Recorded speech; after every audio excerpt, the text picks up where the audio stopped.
الحمد للہ وکفا وسلام علی عبادہ الذین اصطفیٰ خصوصاً علی سید الانبیاء علیہ التحیۃ والثناء اما بعد فاعوذ باللہ من الشیطان الرجیم بسم اللہ الرحمن الرحیم لا یکلف اللہ نفسا الا وسعها صدق اللہ مولانا العظیم وبلغنا رسوله النبی الکریم الامین ونحن على ذلك لمن الشاہدین والشاکرین والحمد للہ رب العالمین ان اللہ وملائکتہ یصلون علی النبی یا ایہا الذین آمنوا صلوا علیہ وسلموا تسلیما الصلاۃ والسلام علیک یا سیدی یا رسول اللہ وعلی آلک واصحابک یا سیدی یا حبیب اللہ الصلاۃ والسلام علیک یا شفیع المذنبین وعلی آلک واصحابک یا رحمۃ للعالمین۔ بعد از حمد و ثنا، آج جمعۃ المبارک کی اس نشست میں معذور کے حوالہ سے چند شرعی احکام آپ کے سامنے عرض کرنا مقصود ہے۔ اللہ کریم کلمات حقہ کو زبان پر جاری و ساری فرمائے۔ سب سے پہلے تو یہ بات ذہن نشین رکھیں کہ کوئی شخص شریعت مطہرہ کی نظر میں معذور کب بنتا ہے، اور پھر یہ بھی ذہن نشین رہے کہ معذور بننے کے بعد کب تک وہ معذور قرار پاتا ہے، کب تک معذور رہتا ہے۔ جو پہلی بات ہے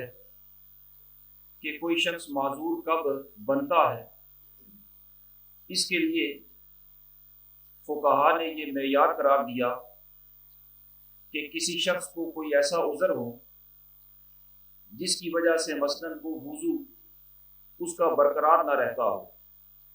وضو ٹوٹ جانے والا کوئی عذر ہو، مثلاً اس کا مسلسل خون بہہ رہا ہے، جسم سے مسلسل پیپ بہہ رہی ہے، یا بار بار پیشاب کے قطرے آتے ہیں، یا اس کا پیٹ ایسا خراب ہے، بیماری ایسی ہے کہ مسلسل ہوا خارج ہوتی رہتی ہے۔ یہ سارے کے سارے ایسے عذر ہیں جن کی وجہ سے وضو ٹوٹ جاتا ہے۔ اب جس شخص کو کوئی ایسا عذر ہو جس سے وضو ٹوٹتا ہے، اور وہ عذر اتنا بڑھ جائے کہ وہ بندہ اتنا وقت بھی نہ پا سکے کہ وضو کر کے بغیر عذر کے نماز پڑھ سکے، یعنی اسے 10-15 منٹ بھی نہ ملیں کہ وضو کر کے وہ اپنی نماز ادا کر سکے، اتنا وقت بھی عذر کے بغیر اسے نہیں ملتا، مسلسل عذر اس کا جاری ہے، تو ایسا شخص شریعت کی نظر میں معذور قرار پاتا ہے، وہ معذور بن جاتا ہے۔ اب اس کے لیے حکم یہ ہوتا ہے کہ اس کا ظاہر ہے عذر کے بغیر اتنا وقت ملتا ہی نہیں کہ وہ باقاعدہ وضو کر کے نماز پڑھ سکے، تو اس کے لیے شریعت نے یہ اجازت دی کہ یہ وضو کرے اور جیسے بھی ہے نماز اپنی ادا کر لے۔ اب اس عذر کی وجہ سے اس کا وضو نہیں ٹوٹے۔ یہ تو ہے عذر کے ثبوت کے لیے، معذور ہونے کے لیے شریعت کی طرف سے نرمی، اور یہ تو ہے معذور ہونے کے لیے۔ یہ معذور کب تک رہتا ہے، اس کا معیار علماء نے یہ بیان کیا کہ جب تک اس کا یہ عذر اس کے اندر موجود ہے، بے شک اس کی شدت میں کمی آ گئی تو بھی جب تک یہ عذر اس کا موجود رہے گا اور اس کو وہ عذر اتنا ختم نہیں ہو جاتا کہ ایک پوری نماز کا وقت اس عذر کے بغیر جب تک نہیں گزرتا، اس وقت تک یہ بندہ معذور قرار پائے گا۔ اس میں آپ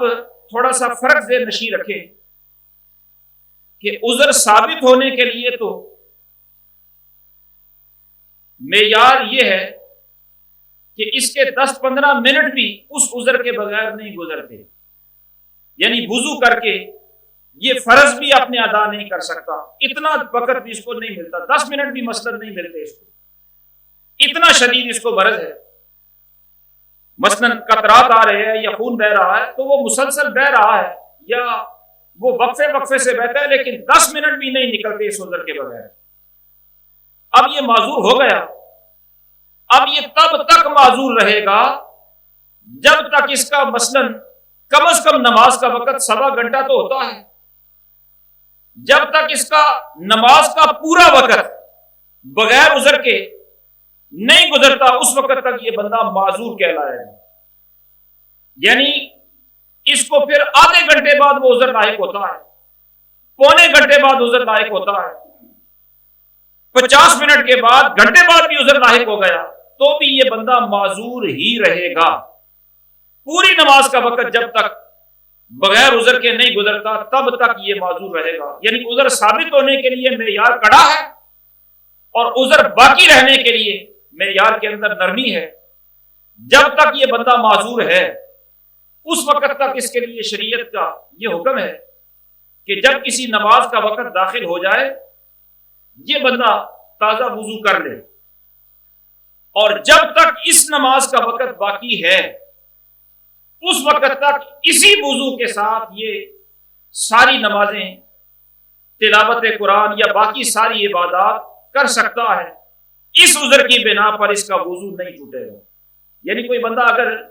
خون کی وجہ سے معذور ہے، وہ رس رہا ہے، تو نماز کا وقت داخل ہوتے ہی یہ بندہ وضو کر لے، جب تک اس نماز کا وقت باقی ہے بے شک خون رستا رہا لیکن خون کی وجہ سے اس کا وضو نہیں ٹوٹے گا۔ البتہ اگر کوئی اور ناقض وضو پایا گیا اور ایسی کوئی چیز پائی گئی جس کی وجہ سے وضو ٹوٹ جاتا ہے تو پھر ٹوٹ جائے گا۔ اس عذر کی بنا پر جس کی وجہ سے یہ معذور ہوا ہے اس کی وجہ سے وہ وضو نہیں ٹوٹے گا۔ اسی طرح جو بندہ پیشاب کے قطروں کی وجہ سے معذور ہوا، اس نے نماز کا وقت داخل ہونے کے بعد وضو کر لیا، تو جب تک اس نماز کا وقت باقی ہے پیشاب کے قطروں کی وجہ سے اس کا وضو نہیں ٹوٹے گا، بے شک وہ قطرے نکلتے رہیں۔ ہاں اگر ویسے بول پیشاب کیا یا خون نکلا یا ہوا خارج ہوئی، کوئی اور عذر لاحق ہوا تو پھر اس کا وضو ٹوٹ جائے گا۔ اسی طرح کسی کو اگر ہوا کی اخراج کی خارج ہونے کی بیماری ہے تو اس وجہ سے اس کا وضو نہیں ٹوٹے گا، کسی اور وجہ سے اس کا وضو ٹوٹ سکتا ہے۔ اور یہ وضو تب تک رہے گا جب تک اس نماز کا وقت باقی ہے۔ جو ہی اس نماز کا وقت ختم ہوا، اب اس کو وہ عذر لاحق ہوا یا نہ ہوا، نماز کا وقت نکلتے ہی اس کا وضو ختم ہو جائے گا۔ اگلی نماز کے لیے اس نے نیا وضو کرنا ہے، پھر جب تک اس نماز کا وقت باقی ہوگا اس وقت تک یہ بندہ باوضو کہلائے گا۔ اس نماز کا وقت ختم ہوگا تو پھر اس کو نئے سرے سے وضو کرنا ہوگا۔ تو یہ تو معذور کی تعریف اور اس کے متعلق بنیادی حکم آپ کے سامنے عرض کر دیا۔ اس تمہیدی گفتگو کو سمجھنے کے بعد چند ایک معذور کے متعلقہ احکام آپ کے سامنے عرض کرنے لگا ہوں۔ سب سے پہلے جو پاکی کے معاملات ہوتے ہیں، طہارت کے، استنجا وغیرہ کے معاملات ہوتے ہیں، ان کے متعلق سماعت فرمائیں کہ ظاہر ہے قضائے حاجت کے بعد پاکی حاصل کرنا، استنجا کرنا یہ ضروری ہوتا ہے۔ جو شخص معذور ہو گیا، بیمار ہو گیا، مریض ہو گیا، مثلاً اس کے ہاتھ ہی نہیں ہیں، وہ استنجا کرنے پر قادر نہیں، معذور ہو گیا، یا ہاتھ ہیں لیکن ہاتھوں میں راشا اتنا ہے، کبکبی اتنی ہے کہ وہ پانی کا برتن پکڑ ہی نہیں سکتا، استنجا کر ہی نہیں سکتا، ہاتھ میں راشا ہے، یا ہاتھ میں راشا نہیں لیکن وہ بیمار ایسا ہے، کمزوری اور ضعف ایسا ہے کہ وہ بیٹھ ہی نہیں سکتا استنجا کرنے کے لیے، کسی بھی وجہ سے وہ استنجا کرنے سے قاصر ہو گیا، پانی کے استعمال سے وہ بندہ معذور ہو گیا، تو اب شریعت مطہرہ یہ کہتی ہے کہ یہ ٹیشو وغیرہ سے اپنی صفائی کر سکتا ہو تو ٹیشو سے کر لیں، اور اگر ٹیشو سے بھی صفائی نہیں کر سکتا، استنجا نہیں کر سکتا، تو پھر دیکھا جائے گا کہ اس کی کوئی بیوی ہے جو خوشی سے اس کی صفائی، استنجا وغیرہ انتظام کر سکتی ہے، یا اگر یہ عورت ہے تو اس کا خاوند خوشی سے اس کی صفائی کر سکتا ہے، اس کو مجبور نہیں کیا جا سکتا، وہ خوشی سے، میاں بیوی کو چونکہ ایک دوسرے کا لباس قرار دیا گیا ہے اس لیے ان کا ایک دوسرے سے وہ پردہ نہیں ہوتا، لیکن ان کو بھی مجبور نہیں کیا جا سکتا یہ ڈیوٹی انجام دینے پر۔ اگر وہ اپنی خوشی سے، رضامندی سے یہ ڈیوٹی دیں تو پھر استنجا کرنا ضروری ہے، اور اگر وہ ڈیوٹی نہ دیں یا وہ سہولت میسر ہی نہ ہو تو پھر شریعت مطہرہ نے اپنا صفائی کا، استنجے کا حکم واپس لے لیا۔ اب اس پر استنجا کرنا ساکت ہو گیا، معاف ہو گیا اسے، اب اس کے لیے استنجا کرنا ضروری نہیں رہا۔ لیکن یہ وہ معذور جو استنجا کرنے پر کسی طرح بھی قادر نہ ہو اور کوئی ایسا باپردہ انتظام بھی نہ ہو، یہاں یہ بات ذہن نشین رکھے کہ ہمارے ہاں جو رواج ہوتا ہے کہ بیٹا استنجا کرا دے، خاتون ہے تو بیٹی استنجا کرا دے، یاد رکھیں کہ بیٹے کے لیے بھی سطر کا پردہ ہوتا ہے۔ بیٹے کے لیے، بیٹی کے لیے، ماں باپ کے لیے ہر ایک سے پردہ ہوتا ہے۔ صرف میاں بیوی ایک دوسرے کا لباس قرار دیے گئے ہیں، باقی سب کے لیے شریعت مطہرہ کا حکم جو سطر کا پردہ ہے وہ پردہ ہی ہے۔ تو استنجا کرنا اس کے لیے معاف قرار دے دیا گیا، جو معذور ہے اور وہ کرنے پر قادر بھی نہیں۔ ہاں البتہ بعض اوقات صورتحال ایسی پیدا ہو جاتی ہے کہ مسلسل بیماری کی وجہ سے، لمبے عرصہ کے بیمار رہنے کی وجہ سے کوئی بندہ اگر استنجا کرنے پر قادر بھی نہ ہو اور نجاست ایسی صورتحال اختیار کر جائے کہ بدبو بھی پھیل رہی ہو، جسم پر لگنے کی وجہ سے جسم کے اندر بیماریاں بھی بڑھنے کا یا پھیلنے کا خطرہ ہو، تو جب تک یہ خطرہ نہیں تھا تو شریعت نے اپنا حکم تو معاف کر دیا۔ میاں بیوی ایک دوسرے کی طہارت کا انتظام کر سکتے ہیں، اولاد یا ماں باپ نہیں کر سکتے، لیکن جب بیماریاں پیدا ہونے کا خطرہ پیدا ہو گیا تو اب مجبوری اور زیادہ بڑھ گئی۔ اب شریعت مطہرہ یہ کہتی ہے کہ اگر میاں بیوی ایک دوسرے کو یہ سہولت میسر کر نہیں سکتے تو اب اولاد یا دوسرا کوئی خادم یہ صفائی کی ڈیوٹی انجام دے سکتا ہے، یعنی وہ اب استنجا کرا سکتا ہے، لیکن اس کے لیے بھی یہ ضروری ہے کہ وہ ہاتھ پر دستانہ استعمال کرے۔ صفائی کرنے کے لیے وہ دستانے کا استعمال کر کے صفائی کا اہتمام کرے۔ تو یہ اس معذور کے لیے حکم شرعی میں نے عرض کیا اختصار کے ساتھ، جو بندہ طہارت پر یعنی اپنے استنجے پر قادر نہیں ہے۔ اسی طرح اگر کوئی بندہ وضو پر قادر نہیں، یعنی وضو پر قادر نہ ہونے کا مطلب یہ ہے کہ اس کے پاس پانی ہی نہیں، اور فی زمانہ ایسی صورتحال بہت کم واقع ہوتی ہے کہ پانی میسر نہ ہو۔ زیادہ تو صورتحال یہ ہوتی ہے کہ پانی تو ہے لیکن بندہ استعمال نہیں کر سکتا، یعنی وہ بہت زیادہ بیمار ہے، پانی کا استعمال اس کے لیے ہے نقصان دہ۔ اگر یہ مثلاً اس کو کینسر کا مرض ہے، یہ پانی استعمال کرے گا تو وہ مرض بڑھ جائے گا، یا کوئی ایسی اور بیماری ہے، پانی کا استعمال اس کے لیے نقصان دہ ہے، یا پانی کا استعمال اس کے لیے نقصان دہ تو نہیں لیکن ڈاکٹروں نے منع کیا ہوا ہے کہ اس کا کوئی آپریشن ایسا ہوا ہے کہ یہ اپنے بستر سے اٹھ ہی نہیں سکتا، بس لیٹنا اس کے لیے ضروری ہے۔ اگر اٹھے گا، حرکت کرے گا تو اس کے آپریشن جو ہے وہ متاثر ہو جائے گا۔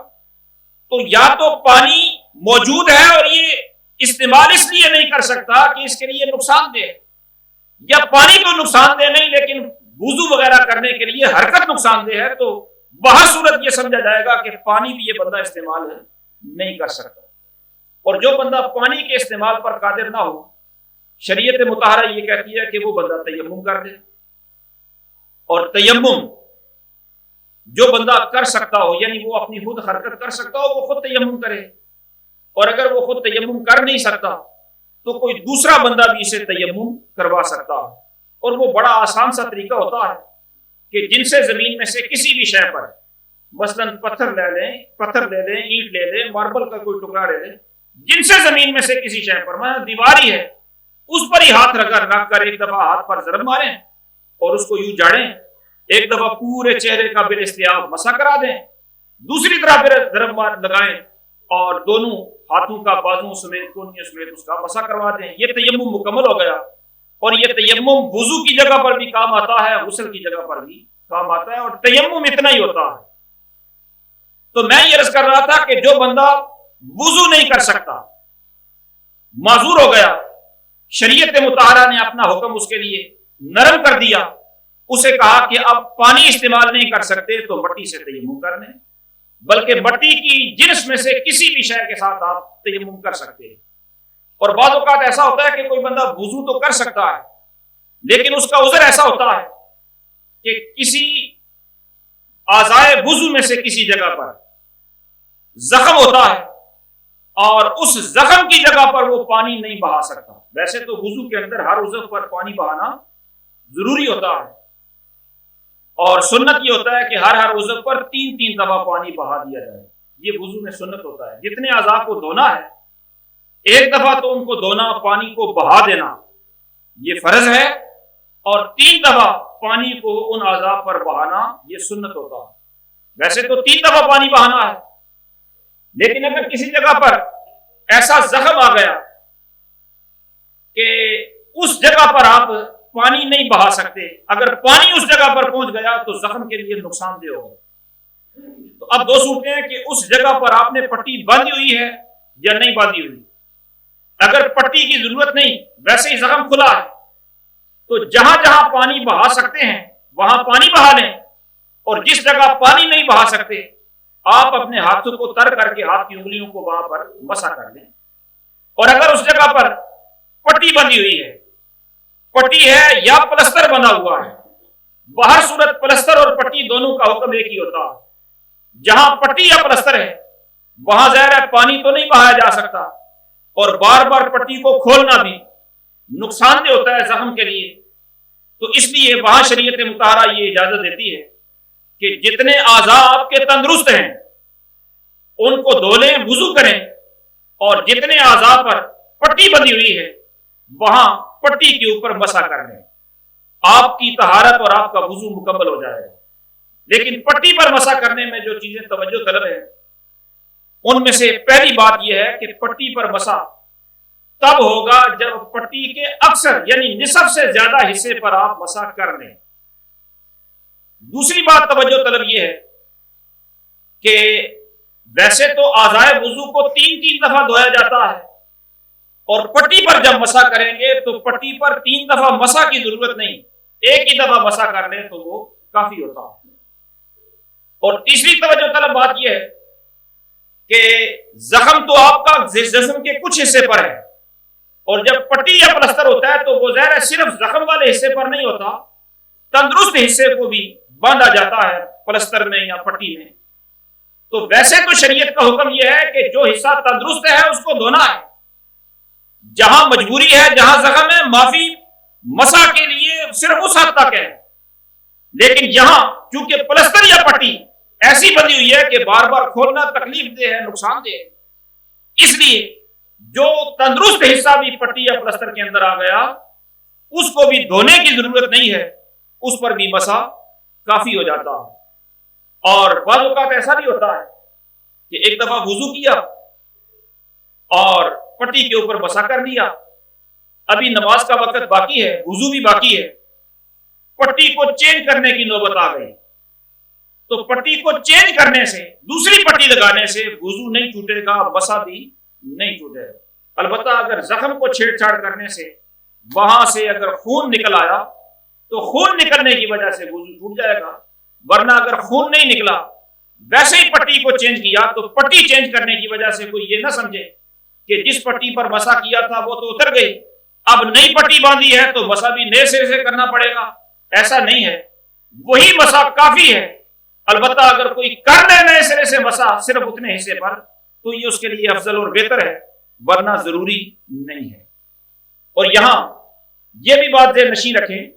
کہ بعض اوقات ایسا بھی ہوتا ہے کہ کسی ایک عضو پر 2 جگہ زخم ہے، مثلا بازو ہی ہے تو یہاں بھی زخم ہے، یہاں بھی زخم ہے، یہاں علیحدہ پٹی بندی ہے، یہاں علیحدہ پٹی بندی ہے، درمیان سے حصہ خالی ہے جو تندرست ہے، تو اب ظاہر ہے مسح تو صرف پٹی والے حصے پر ہے، جو تندرست جگہ ہے اس کو تو دھونا فرض ہے۔ لیکن شریعت کی آسانیاں دیکھیں کہ اگر تندرست جگہ کو دھونے کی وجہ سے پانی ایسا پھیلتا ہو کہ وہ پٹی والے حصے کو بھی متاثر کرتا ہو اور نقصان دہ حصہ وہ نقصان اس کے لیے بنتا ہو، تو پھر شریعت نے یہاں بھی نرمی کر دی کہ جس طرح پٹی والے حصے پر آپ مسح کر سکتے ہیں، اسی طرح 2 پٹیوں کے درمیان جو تندرست جگہ خالی رہ جاتی ہے اس پر بھی مسح کر لیں تو یہ بھی کافی ہو جاتا ہے۔ یہ ہے شریعت مطہرہ کی وہ آسانیاں جس کے متعلق اللہ رب العالمین ارشاد فرماتا ہے کہ ما جعل علیکم فی الدین من حرج، کہ اللہ نے دین میں تم پر تنگی رکھی ہی نہیں، آسان دین تمہیں عطا فرما دیا۔ اور یہاں یہ بات بھی ذہن نشین رکھیں کہ وضو کرنے میں جب آپ نے سن لیا کہ جن اعضاء کو دھونا ضروری ہے، ان اعضاء پر، جسم پر پانی بہانا یہ ضروری ہوتا ہے۔ اگر کسی وجہ سے جسم پر پانی نہ بہا، کوئی رکاوٹ آ گئی جسم پر پانی پہنچنے میں، تو پھر ظاہر ہے وضو نہیں ہوتا۔ بعض اوقات ایسا ہوتا ہے کہ کام کاج کرتے ہوئے جسم پر کوئی چیز لگ جاتی ہے، بعض اوقات صرف رنگ لگتا ہے، بعض اوقات وہ باقاعدہ چیز لگ جاتی ہے۔ تو جسم پر اگر کوئی چیز لگ جائے تو اس کی دو صورتیں ہوتی ہیں کہ اس چیز کا اپنا حجم، اپنا جسم، اپنی تہ ہے یا نہیں۔ اگر اس کا اپنا جسم اور اپنی تہ نہیں، صرف اس کی رنگت ہی جسم پر لگی ہے، مثلا کوئی بندہ ہلدی میں ہاتھ زیادہ دیر رکھے تو ہلدی کا رنگ اس کے ہاتھوں پر لگ جائے گا۔ اسی طرح ویسے مہندی کا رنگ صرف ہاتھ پر لگتا ہے، اور یہ صرف رنگ ہوتا ہے، اس کو دھونے کے بعد صرف رنگ اس کے ہاتھوں پر رہتا ہے، باقاعدہ اس کا کوئی جسم نہیں ہوتا۔ تو صرف رنگ اگر لگا ہوا ہو تو رنگ ظاہر ہے جسم پر پانی پہنچنے سے رکاوٹ نہیں بنتا، اس لیے رنگ کی وجہ سے وضو اور غسل میں کوئی مسئلہ پیدا نہیں ہوتا، ہو جاتا ہے وضو۔ لیکن اگر کسی چیز کی باقاعدہ تہ جم گئی ہو، اور تہ بھی جو کام کاج کرنے والے لوگ ہوتے ہیں ان کے ہاتھوں پر مختلف قسم کی تہیں جم جاتی ہیں، مثلا لکڑی کا کام کرنے والے گلو استعمال کرتے ہیں، تو گلو اگر ہاتھوں سے وہ لگ جائے تو اس کی باقاعدہ ایک تہ ہوتی ہے۔ اسی طرح ایلفی اگر استعمال کی جائے تو اس کی ہاتھ پر ایک تہ جم جاتی ہے۔ اسی طرح یہ جو گھروں میں رنگ ساز ہوتے ہیں، رنگ کا کام کرتے ہیں، ان کے ہاتھوں پر بھی یا جسم کے کسی حصے پر باقاعدہ رنگ کی، پینٹ کی تہ جم جاتی ہے۔ اسی طرح جو پالش کا کام کرتے ہیں، ان کے ناخنوں کے اندر یا ہاتھوں کے اندر بھی آپ نے دیکھا ہوگا کہ مختلف میٹیریل کی تہ جم جاتی ہے۔ جو کاتب لوگ ہوتے ہیں، خطاط لوگ ہوتے ہیں، پینٹر ہوتے ہیں، ان کی بھی انگلیوں کے ناخنوں میں آپ نے دیکھا ہوگا کہ رنگوں کی تہ جمی ہوتی ہے۔ اور جب کسی شے کی تہ جم جائے تو ظاہر ہے وہ تہ پانی کو جسم تک پہنچنے سے رکاوٹ بنتی ہے، اس لیے ضروری یہ ہوتا ہے کہ اس تہ کو ختم کر کے پھر وضو اور غسل کیا جائے۔ لیکن شریعت مطہرہ کی نرمیاں دیکھیں اور آسانیاں دیکھیں کہ جس بندے کا شعبہ ہی یہ کام کرنا ہو، یعنی اس کا پیشہ ہی یہ ہے کہ وہ رنگ ساز ہے، اس کا پیشہ ہی یہ ہے، اور وہ اگر ہر نماز سے پہلے اتنی صفائی کرے تو اس کے لیے بہت زیادہ مشقت ہے۔ جس کا پیشہ یہ ہو اس کے لیے ہر نماز سے، ہر وضو سے پہلے اتنی صفائی کرنا مشکل ثابت ہوتا ہو، تو شریعت مطہرہ اسے کہتی ہے جتنی احتیاط یہ کر سکتا ہے اتنی کر لے، پھر بھی اگر کوئی چیز رہ گئی تو شریعت مطہرہ اسے معاف فرما دے۔ لیکن عام بندہ جس کا یہ پیشہ نہیں، جس نے کبھی کبھار یہ کام کرنا ہے، اس کے ہاتھ پر اگر کوئی تہ جمی ہوئی ہو تو اس کے لیے اس تہ کو اتار کر وضو کرنا یہ ضروری ہوتا ہے۔ اسی طرح غسل کرتے ہوئے جو کلی کی جاتی ہے، وضو کے اندر تو کلی سنت ہوتی ہے، اور غسل اگر ضروری اور واجب ہو تو اس میں کلی کرنا یہ فرض ہوتا ہے۔ اور جب منہ کی کلی کریں گے تو ظاہر ہے دانتوں کے اندر جو خلا ہوتا ہے اس کے اندر سے بھی پانی کا گزرنا یہ ضروری ہوتا ہے۔ منہ کے اندر کوئی حصہ ایسا نہیں ہونا چاہیے جس کے اندر پانی گزر نہ جائے، بہ نہ جائے، ورنہ وہ واجب غسل جو ہے وہ مکمل نہیں ہوتا۔ تو اگر صورتحال ایسی ہو کہ کسی نے اپنے دانتوں کی فلنگ کروائی ہوئی ہے، یا اس نے اپنے دانتوں پر خول چڑھایا ہوا ہے، یا اپنے دانت نئے لگوائے ہوئے ہیں، تو پھر یہ دیکھا جائے گا کہ اگر تو وہ دانت ایسے ہیں کہ عارضی ہیں، اتر جاتے ہیں اور لوگ سونے کے لیے اتار لیتے ہیں، پہلے اکثر لوگ اس طرح لگواتے تھے، تو پھر تو ان دانتوں کو نکال کر باقی منہ کو دھونا یہ ضروری اور فرض ہوتا ہے۔ اور اگر وہ دانت فکس ہو گئے ہیں یا ان پر وہ خول، پہلے لوگ سونے چاندی کا چڑھایا کرتے تھے اور آج کل وہ عام کیمیکل کا بن جاتا ہے، خول چڑھایا ہوا ہے یا اس نے ویسے فلنگ کروائی ہوئی ہے جو فکس ہو گئی ہے، تو جو چیز جسم کے اندر فکس کروا لی جائے وہ جسم کا حصہ بن جاتی ہے، اس کو نکالنا ضروری نہیں رہتا۔ اب اس سمیت ہی جو کلی ممکن ہو سکے وہ کرنے،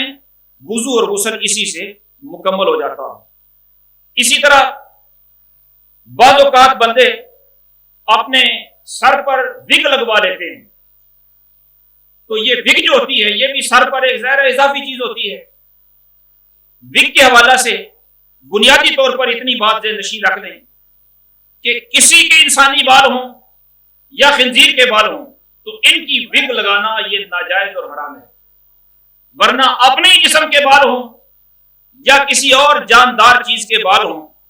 تو ان کی وگ لگوانے میں گنجائش ہے،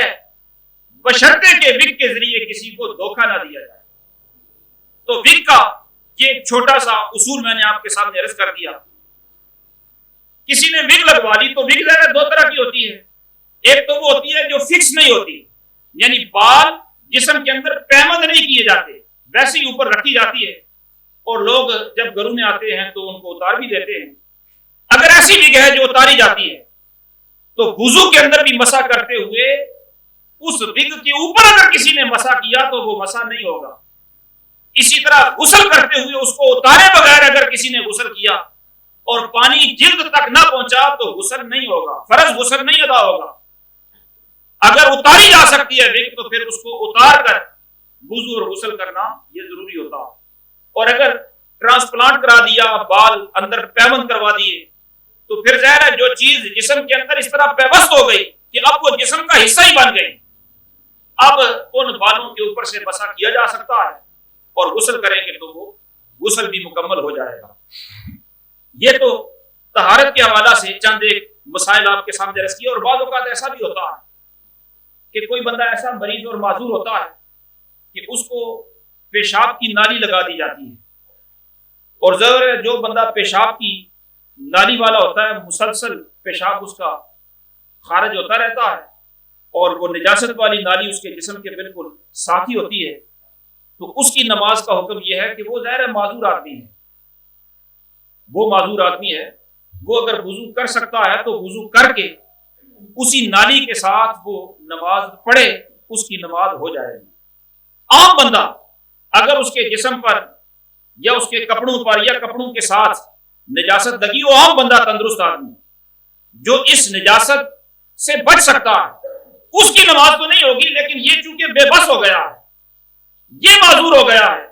اس کی استطاعت میں نہیں ہے اس سے بچنا، اس لیے جب بندہ بے بس ہوتا ہے تو شریعت مطہرہ اپنے حکم میں نرمی کر دیتی ہے۔ جس کو پیشاب کی نالی لگی ہو وہ اسی نالی کے ساتھ وضو کر سکتا ہو تو وضو کر لے، ورنہ تیمم کر لے اور اسی کے ساتھ وہ نماز پڑھ سکتا ہو۔ اور بعض مریض ایسے بھی ہوتے ہیں کہ جو اتنے مریض ہیں کہ وہ بستر پر اس طرح پڑے رہتے ہیں کہ ان کا بول پیشاب ویسے ہی بستر پر ہی ہوتا ہے اور زیادہ طہارت بھی نہیں کر سکتے، وہ یہاں سے ہل بھی نہیں سکتے، زیادہ پاکی بھی نہیں ہو سکتی، نالی بھی لگی ہے، باقی بھی پاکی پلیتی کے مسائل ہیں، تو ان کے لیے بھی یہ شریعت مطہرہ اجازت دیتی ہے کہ وہ جس حالت میں ہیں اسی حالت میں وہ تیمم کر لیں، وضو کر لیں، جو ان کے لیے ممکن ہے وہ کر لیں اور اسی حالت کے اندر وہ نماز پڑھیں تو ان کی نماز اسی حالت کے اندر ہو جائے گی۔ اسی طرح اگر کوئی بندہ ایسا مریض ہو گیا کہ اس کے مرض کی وجہ سے اس کو شریعت مطہرہ کی طرف سے کسی قسم کی بھی رخصت کی اس کو ضرورت ہو تو شریعت مطہرہ ہمیشہ ارشاد فرماتی ہے کہ اللہ نے تمہارے لیے جو دین دیا ہے اس کے اندر تمہارے لیے تنگی نہیں رکھی، تمہارے لیے آسانی رکھی ہے، تو جہاں بندے کو ضرورت ہوتی ہے وہاں اللہ رب العالمین اپنا حکم نرم فرما لیتا ہے، بندے کو مجبور کر کے اس کی کبریائی کے اندر اضافہ نہیں ہوتا۔ لیکن بات یہ ہے کہ اپنی طرف سے خواہ اپنی سوچ سے سہولتیں تلاش کرنے کی بجائے بہتر یہ ہوتا ہے کہ جو بندہ معذور ہو اس کی وہ کیفیت کسی عالم سے، کسی پڑھے لکھے بندے سے ڈسکس کر کے اس سے حکم شرع پوچھ کر پھر اس پر عمل کرنا چاہیے۔ دعا ہے اللہ رب العالمین انہی احکام شریعہ کو قبول فرمائے۔ وما توفیقی الا باللہ۔